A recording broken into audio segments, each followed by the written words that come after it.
Hello everyone, part 2 of what's on your shelves. This time we're gonna look at my second bookshelf where I have all my paperback. So let's go in. And here we are, the second bookshelf.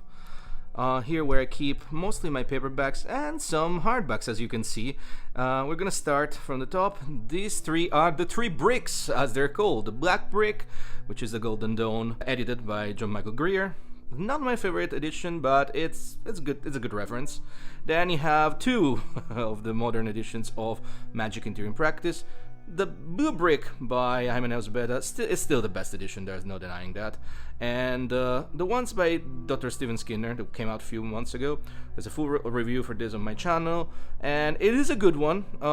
It's a cheaper edition under every aspect, so you can have it if you don't have the Blue Brick. This is a selection of various things, myths, legends. This is one of the best novels on Magick of all time. Susanna Clarke, Jonathan Strange, and Mr. Norrell. That's the Italian edition, of course. A little history here. This one here, Gods and Heroes of Celtic Mythology. It was given to me as a gift when I was 8, and it's one of the first books that got me into Magick, really. So yeah, there you go. And we're gonna move on the side. We're gonna put down. It's gonna be very difficult for me to really tell you all that's on these bookshelves, so I'm just gonna show some of them, and then we're gonna go back here. So here you have a section of, Magick, Crowley. Now this is an interesting one. It's an Italian, the 1972 edition of Magick, edited by Simons and Grant.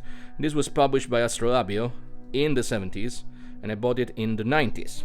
And this was the first Magick edition, right, that I had. Now, you can see this is a couple of things that I was kind of involved in. And this is an interesting one, because this is an Italian edition of The Sterile Load by Kenneth Grant. It was signed by Grant. This one is another great one.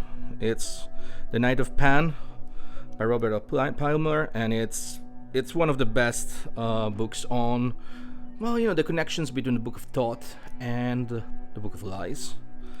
You cannot really see it, but there's all like double. This book's always like two rows, right? This is a series of, again, more Crowley. This is an Italian edition of Do What Thou Wilt by Sutin.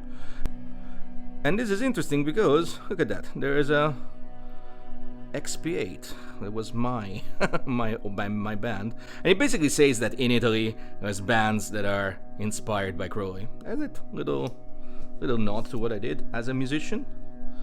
I can see if you can actually get in the back there. There's a lot of stuff.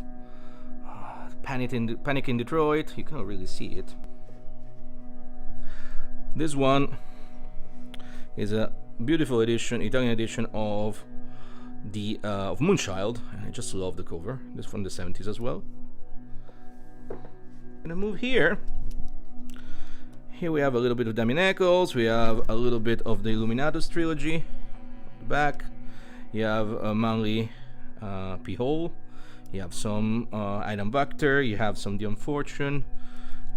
This is Fulvio Rendel. Fulvio Rendel is a. Let me see if I can actually show you there. There you go. Very, very interesting Italian magician that I met.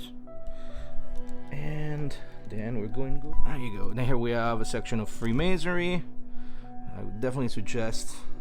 And these ones are in Italian, so difficult to translate. I don't know why the Linda Falorio Shadow Tower is there. Shouldn't be there. Shouldn't be here. I'm gonna put in the right section later.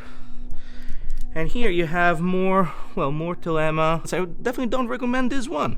This one is written by a person that has very far-right ideas about Thelema. But you know what? Yeah, I read it because it's important to know your enemy, I would say. However, here, Chakra and Kundalini Workshop by John Mumford. It's one of my favorite on the matter. Anyway. And then what do we have here? More Freemasonry of all kinds. And on the back, there's more on voodoo and hoodoo and whatnot. Here, selection of, this is Cavendish, classic one. Actually, I think it's still a very good primer, to be fair. And finally, we have some Jodorowsky there, and some Italian books on the Antichrist. And in the end here, we have Kremmerz, which is a name I feel like we're gonna hear more in the coming years. And what is this? Oh yes, a little bit of Cthulhu. Why not? And that's it for a very quick tour of my second bookshelf. Well, there's the third one on my back, you can see in the back. But this is more, you'll see next week.